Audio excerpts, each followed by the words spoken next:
Bismillah, jaga Allah, Allah menjagamu. Rahasia tenang menghadapi takdir yang sudah tertulis. Mengapa kita harus mengingat Allah saat senang? Ini alasannya.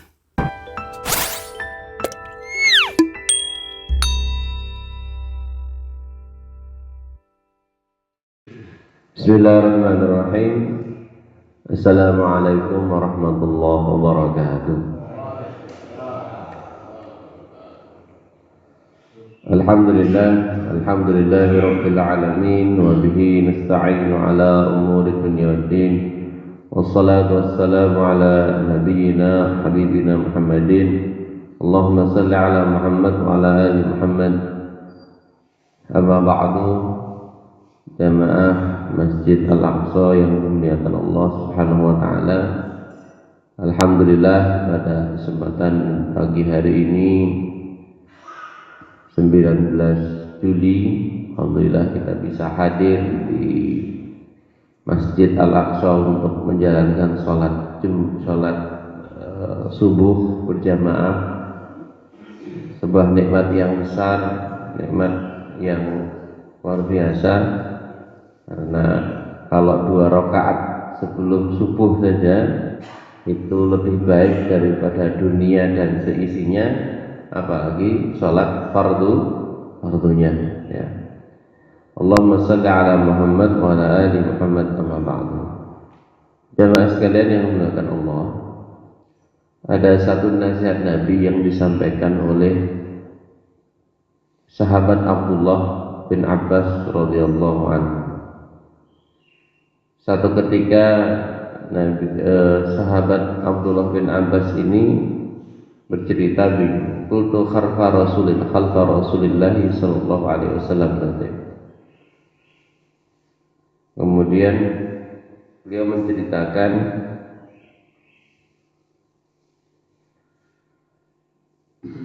ya gulam, faqala ya gulam inni u'allimuka kalimat. Ini bahasanya gini, nak saat niki bocah niku le kan nggih. Nah, sini gitu kan. Sesungguhnya aku ingin ngajari kamu satu kalimat ya, beberapa kalimat ya. Yang pertama kata beliau, ihfazillaha yahfazka. Jagalah Allah, niscaya atau pasti Allah itu akan menjagamu ya. Yang kedua, ihfadillaha tajidhu tujahaka. Jagalah Allah, niscaya Allah akan ada di depanmu. Wa idza sa'alta fas'alillah. Kalau kamu mintalah sama Allah. Wa idza sta'anta fasta'in billah. Kalau minta pertolongan, minta tolong sama Allah. Wa'lam anna al-ummata law istama'at ala an yanfa'uka bi syai'in lam yanfa'uka illa bi syai'in qad kataballahu lak. Ketahuilah jika seluruh orang yang berakal, manusia, bersatu padu untuk memberikan manfaat kepadamu, anak kecil gitu ya, maka mereka tidak akan bisa memberikan manfaat kecuali manfaat itu sudah ditetapkan untukmu. Begitu juga sebaliknya, walau istama'u ala an yadurruka bi syai'in lam yadurruka bi syai'in illa qad kataballahu 'alaika. Illa bi syai'in qad kataballahu 'alaika. Begitu juga sebaliknya, jika seluruh manusia bersatu padu untuk memberikan satu bahaya saja kepadamu, nak, itu juga tidak akan bisa kecuali bahaya itu sudah ditetapkan untukmu. Rufi'atil aqlam wa jaffatis suhuf. Pena sudah diangkat dan tulisan sudah kering ya. Dalam riwayat ghairi Tirmidzi, selain riwayat Imam Tirmidzi, disebutkan ihfadillaha tajidhu amamak. Jagalah Allah, Allah pasti akan ada di depanmu. Ta'arraf ilallahi firraha ya'rifuka fi syiddah. Ingat Allah pada saat kamu longgar, saat kamu enak, maka Allah akan mengingatmu pada saat kamu susah. Wa'lam anna ma akhta'aka lam yusibka lam yakun liyusibaka wa ma asabaka lam yakun liyukhti'aka. Jauhilah ketika sesuatu dah luput darimu, ia tidak akan menimpamu. Begitu juga sesuatu yang sudah pasti menimpamu dari Allah, maka tidak akan luput darimu. Wa'lam anna an-nasra ma'as sabr, ketahuilah pertolongan itu bersama kesabaran. Wa annal faraj ma'al karb, bahwa jalan keluar setiap kesulitan mesti ada jalan keluar. Wa anna ma'al usri yusra, dan setiap kesulitan itu biasanya pasti ada kemudahan. Yang pertama yang kita pahami di sini adalah ketika sahabat Abdullah bin Abbas ini berada di belakang Rasulullah. Jadi memang beliau ini di antara sahabat Nabi, sahabat kecil yang sering ngintil, Pak. Di belakang Nabi ngintil begitu. Mulazamah gitu. Tapi mana anak kecil begitu. Nah, ini pentingnya juga kita itu kadang-kadang perlu mengikutkan anak-anak kita itu. Kalau kita tahu ada orang alim atau orang yang kita anggap berilmu, yang kita yakin keilmuannya, kesolehannya, ikutkan anak itu sama ini. Ngaji kono ini gitu. Ajak, suruh dia seperti itu. Ya. Dalam beberapa riwayat bahwa Nabi itu membonceng, mengajak. Artinya memang dikondisikan anak itu untuk ikut Nabi.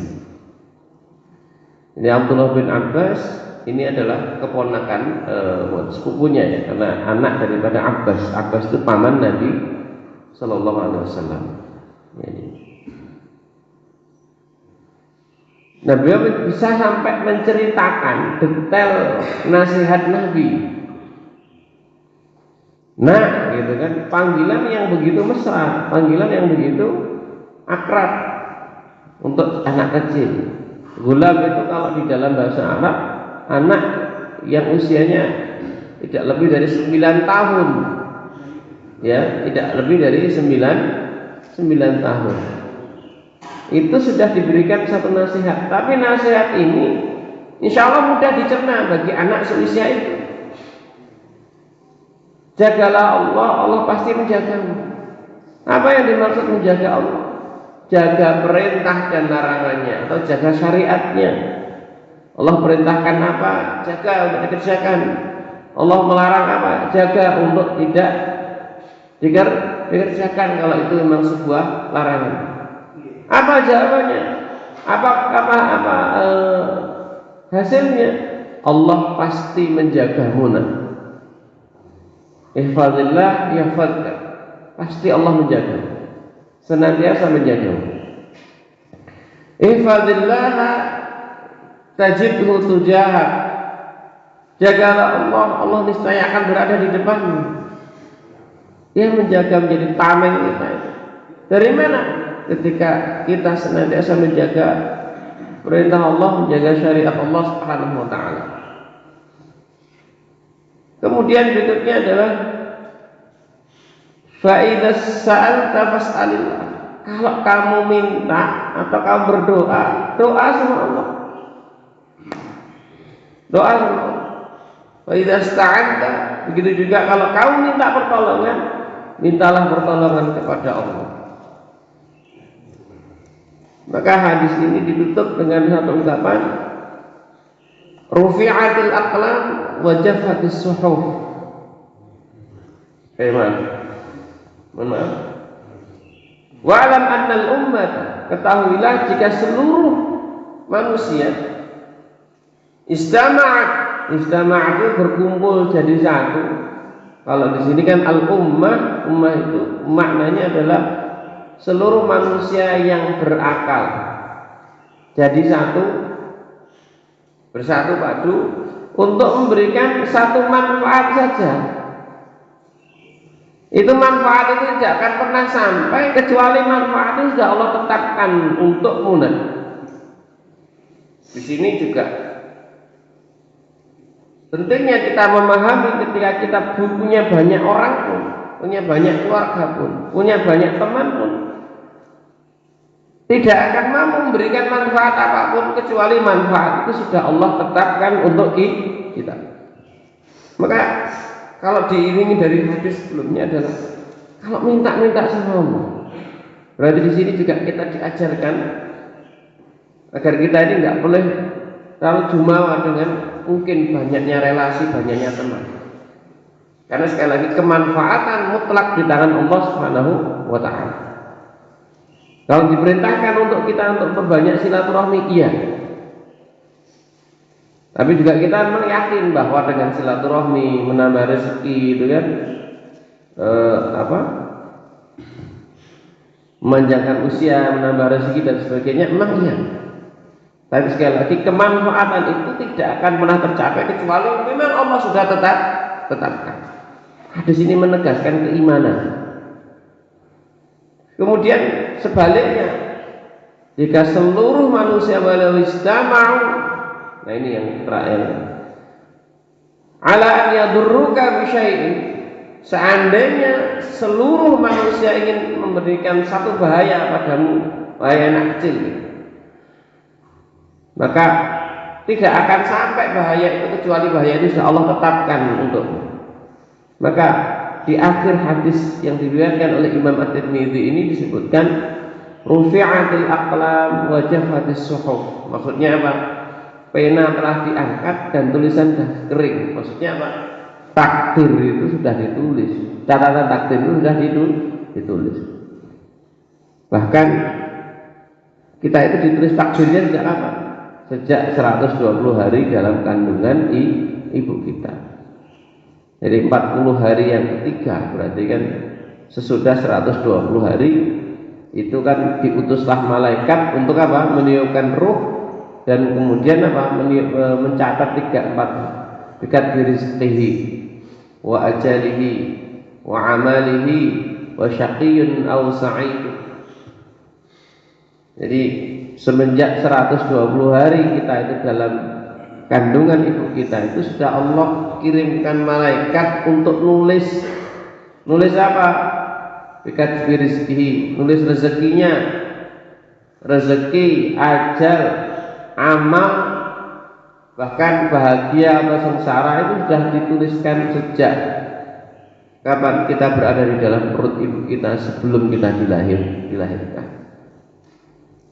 Maka ketika Nabi SAW menegaskan rufi'atil aqlam, pena sudah diangkat, tulisan sudah mengering, sudah takdirnya begitu.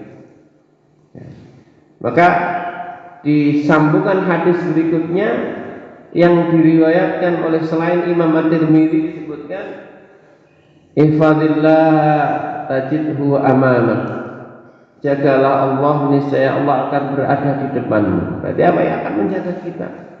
Jaga Allah, Allah akan menjaga kita dari depan, menjadi tameng kita nantinya. Lalu kemudian disebutkan ta'arraf ila Allah fir raha ya'rifuka fi syiddah. Ta'arraf itu dari kalimat bahasanya itu mengenali. Ta'aruf itu apa? Ya tidak hanya kenal, tidak hanya tahu, tapi betul-betul berusaha untuk ma'rifatullah, untuk mengenal Allah Subhanahu wa ta'ala. Terutama pada saat kapan? Pada saat longgar, pada saat enak, pada saat punya nikmat yang banyak. Berarti apa? Ya beribadah. Kita buktikan ta'aruf, mengenali Allah, kenal kalau Gusti Allah itu kapan? Ya pada saat kita itu enak, banyak nikmat, itu betul-betul dijaga untuk senantiasa ingat Allah. Kenapa? Maka ya'rifuka syiddah, Allah itu akan mengenali kita, akan memberikan pertolongan kepada kita pada saat kita mengalami kesulitan. Maka selagi kita masih longgar, waktunya longgar, ya kondisi ekonomi kita baik-baik saja, keluarga juga adem ayem, tentrem dan sebagainya, selalu ingat Allah Subhanahu wa ta'ala, karena memang itu juga nikmat dari Allah. itu pemberian Allah Subhanahu wa taala. Kita kenali Allah pada saat seperti itu, maka Allah akan mengenali kita, akan memberikan pertolongan kepada kita, terutama pada saat kita susah. Lalu disambungkan lagi, wa'lam anna ma akhta'aka lam yakun liyusibaka. Ketahuilah bahwa sesuatu itu yang luput darimu itu tidak akan pernah sampai akan menimpamu, akan mengenai. Kalau mau sesuatu itu luput, sekali lagi tidak akan pernah menimpamu. Begitu juga sebaliknya. Kalau sesuatu itu sudah pasti menimpamu, maka tidak akan pernah bergeser dari itu. Nah, di penutup hadis ini disebutkan wa'lam anna nasra ma'as sabr. Ketahuilah bahwa pertolongan itu beriringan dengan kesabaran. Ya, pertolongan dari Allah itu beriringan dengan apa? Kesabaran. Jadi kan fa inna ma'as-sabr, ya. Karena disebutkan ma'a itu ma'iyah, bersama. Jadi kalau kita yakin tentang pertolongan Allah, iringi dengan apa? Kesabaran. Ma'a itu ma'iyah, berteman. Kalau pengen sabar, pengen dapat pertolongan dari Allah, bertemanlah dengan yang namanya kesabaran.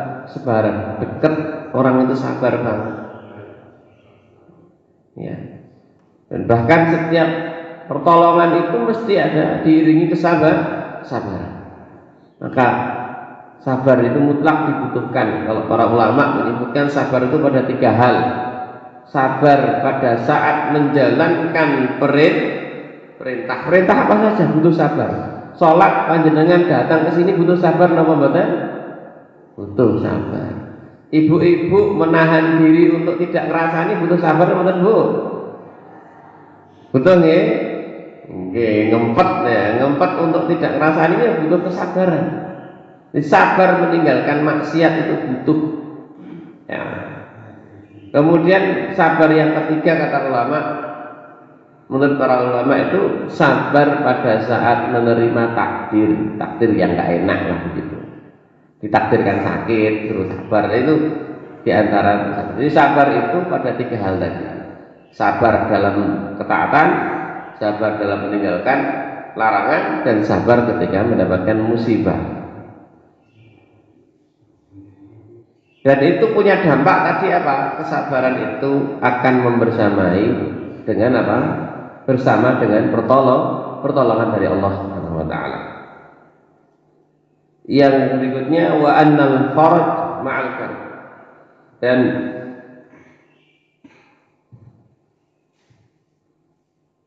kelapangan itu bersama kesulitan, ya. Jadi sempit gitu ya. Setiap kita mengalami kesulitan atau kesempitan, maka sebenarnya Allah itu juga di situ memberikan pintu kelapangan sebenarnya. Dan yang terakhir wa anna ma'al usri yusra. Dan dalam setiap kesulitan biasanya mesti ada kemudahan. Yang terakhir ini ya Pak.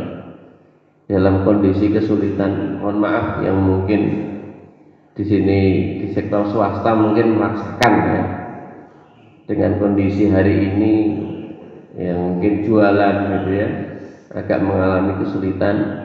Coba bisa jadi ada kemudahan yang Allah berikan pada saat kita mengalami kesulitan saat ini. Ya, kesulitan kita hari ini apa? Coba diangan-angan. Kita yakin aja pada Allah. Dengan sulitnya kita hari ini misalnya, apa-apa serba susah misalnya begitu.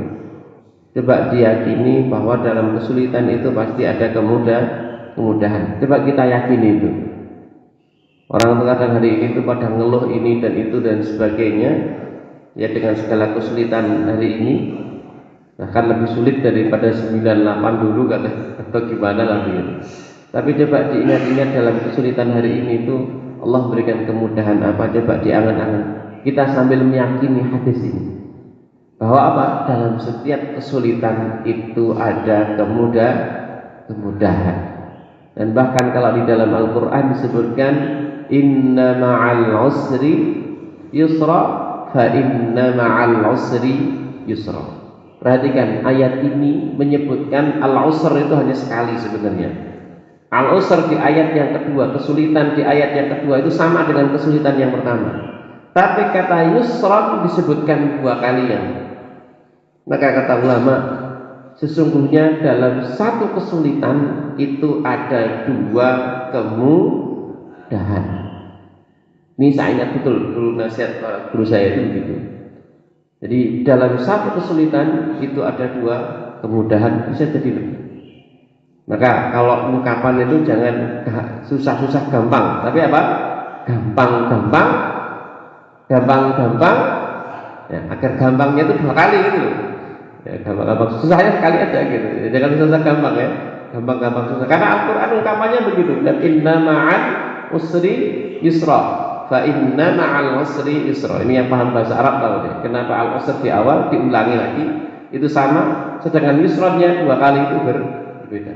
Jadi dalam satu kesulitan itu sebenarnya ada 2 kemudahan. Kita ingat ini saja, mudah-mudahan ya, bermanfaat dan semoga bisa menjadi bekal dalam kehidupan kita berikutnya.